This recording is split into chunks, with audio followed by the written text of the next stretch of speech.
בחירה במחסן עצים נכון היא קריטית לכל פרויקט בנייה או נגרות. מחסן אמין לא רק יספק לך את החומרים שאתה צריך. זה גם יבטיח עץ איכותי שיוביל לתפוקה מעולה, שיעלה את הביצוע והיעילות שלך. לפיכך, חשוב להבין כיצד לבחור את מחסן העצים הטוב ביותר עבור דרישות הפרויקט שלך. לפני בחירת מחסן, יש להבין היטב את סוג ואיכות העץ הדרוש לכם. האיכות משתנה בהתאם לסוג העץ, איך הוא נקטף ואיך הוא עבר עיבוד. עץ באיכות מעולה יהיה חזק, צפוף וללא קשרים ופיצולים. כמו כן, חיוני לשקול האם המחסן מציע מגוון סוגי עצים שיתאימו לדרישות הפרויקט השונות. מחסן עצים בעל שם טוב עשוי לספק שירות ואיכות טובים יותר.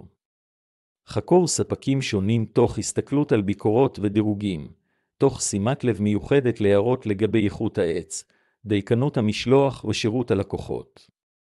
כמו כן, שכל כמה זמן מחסן קיים בעסק שכן עריכות ימים יכולה לעתים קרובות להעיד על אמינות ושיטות עסקיות טובות.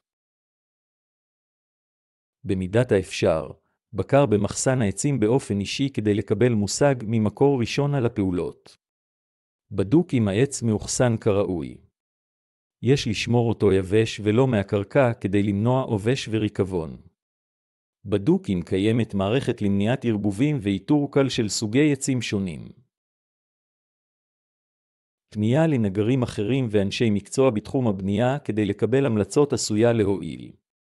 הם יכולים לספק תובנות לגבי החוויות שלהם עם מחסנים שונים, ולעזור לך לקבל החלטה מושכלת.